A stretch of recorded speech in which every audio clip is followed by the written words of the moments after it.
ओम नमः शिवाय। राधे राधे। आइए सुनते हैं मासिक शिवरात्रि की व्रत कथा।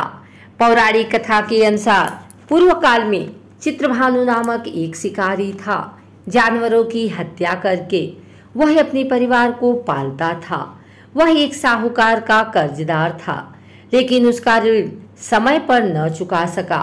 क्रोधित साहूकार ने शिकारी को शिव मठ में बंदी बना लिया। संयोग से उस दिन शिवरात्रि थी।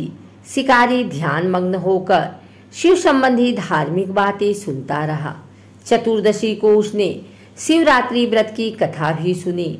शाम होते ही साहूकार ने उसे अपने पास बुलाया और ऋण चुकाने के विषय में बात की। शिकारी अगले दिन सारा ऋण लौटा देने का वचन देकर बंधन से छूट गया। अपनी दिनचर्या की भांति वह जंगल में शिकार के लिए निकला, लेकिन दिन भर बंदी गृह में रहने के कारण भूख प्यास से व्याकुल था। शिकारी खोजता हुआ वह बहुत दूर निकल गया। जब अंधकार हो गया तो उसने विचार किया कि रात जंगल में ही बितानी पड़ेगी। वह वन एक तालाब के किनारे एक बेल के पेड़ पर चढ़कर रात बीतने का इंतजार करने लगा। बिल्कुल वृक्ष के नीचे शिवलिंग था, जो बेल पत्रों से ढका हुआ था। शिकारी को उसका पता न चला। पड़ाव बनाते समय उसने जो टहनियां तोड़ी वे संयोग से शिवलिंग पर गिरती चली गई। इस प्रकार दिन भर भूखे प्यासे शिकारी का व्रत भी हो गया और शिवलिंग पर बेलपत्र भी चढ़ गया। एक पहर रात्रि बीत जाने पर एक गर्भिणी हिरणी तालाब पर पानी पीने पहुंची। शिकारी ने धनुष पर तीर चढ़ाकर ज्यों ही प्रत्यंचा खींची। हिरनी बोली, मैं गर्भिणी हूँ, शीघ्र ही प्रसव करूंगी। तुम एक साथ दो जीवों की हत्या करोगे, जो ठीक नहीं है।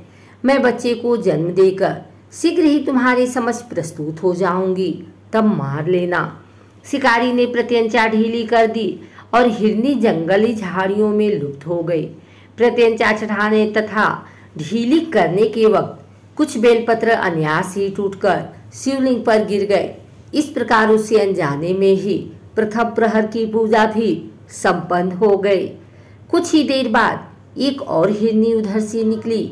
शिकारी की प्रसन्नता का ठिकाना न रहा। समीप आने पर उसने धनुष पर बाढ़ चढ़ाया।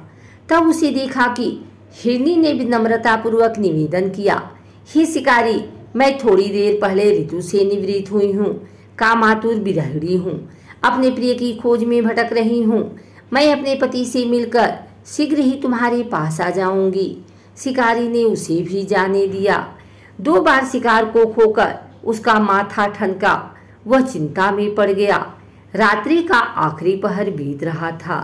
इस बार भी धनुष से लगकर कुछ बेलपत्र शिवलिंग पर जा गिरे तथा दूसरे प्रहर की पूजा भी संपन्न हो गई। तभी एक अन्य हिरनी अपने बच्चों के साथ उधर से निकली। शिकारी के लिए यह स्वर्णिम अवसर था। उसने धनुष पर तीर चढ़ाने में देर नहीं लगाई।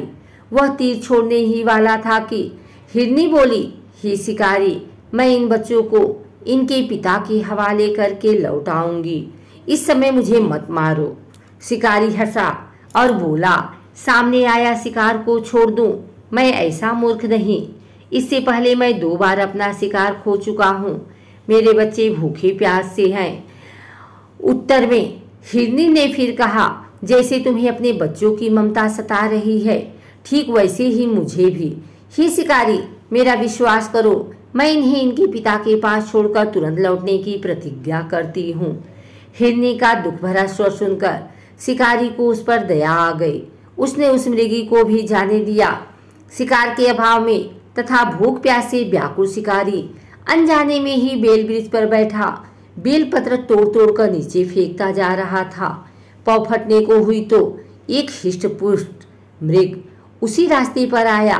शिकारी ने सोच लिया कि इसका शिकार वह अवश्य करेगा।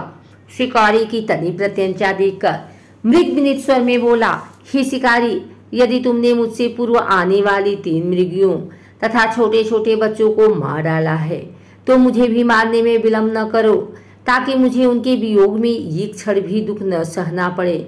मैं उन हिरनियों का पति हूँ। यदि तुमने उन्हें जीवन दान दिया है तो मुझे भी कुछ क्षण का जीवन दान देने की कृपा करो। मैं उनसे मिलकर तुम्हारे समक्ष उपस्थित हो जाऊंगा। मृग की बात सुनते ही शिकारी के सामने पूरी रात का घटना चक्र घूम गया। उसने सारी कथा मृग को सुना दी। तब मृग ने कहा, मेरी तीनों पत्नियां जिस प्रकार प्रतिज्ञाबद्ध होकर गई हैं, मेरी मृत्यु से अपने धर्म का पालन नहीं कर पाएंगी। अतः जैसे तुमने उन्हें विश्वास पात्र मानकर छोड़ा है, वैसे ही मुझे भी जाने दो। मैं उन सब के साथ तुम्हारे सामने शीघ्र ही उपस्थित होता हूँ। शिकारी ने उसे भी जाने दिया। इस प्रकार सुबह हो आई। उपवास, रात्रि जागरण तथा शिवलिंग पर बेलपत्र चढ़ाने से अनजाने में ही शिवरात्रि की पूजा पूर्ण हो गई। पर अनजाने में ही की गई पूजन का परिणाम उसे तत्काल मिला। शिकारी का हिंसक हृदय निर्मल हो गया, उसमें भगवत भक्ति का वास हो गया। थोड़ी ही देर बाद वह मृग सपरिवार शिकारी के समक्ष उपस्थित हो गया ताकि वह उनका शिकार कर सके। किंतु जंगली पशुओं की ऐसी सत्यता, सात्विकता एवं सामूहिक प्रेम भावना देखकर शिकारी को बड़ी ग्लानि हुई। उसने मृग परिवार को जीवन दान दे दिया। अनजाने में शिवरात्रि के व्रत का पालन करने पर भी शिकारी को मोक्ष की प्राप्ति हुई। जब मृत्यु काल में यमदूत उसके जीवन को लेने आए तो शिवगणों ने उन्हें वापस भेज दिया तथा शिकारी को शिवलोक ले गए। शिव जी की कृपा से ही अपने इस जन्म में राजा चित्रभानु अपने पिछले जन्म को याद रख पाए तथा महाशिवरात्रि के महत्व को जानकर उसका अगले जन्म में भी पालन कर पाए।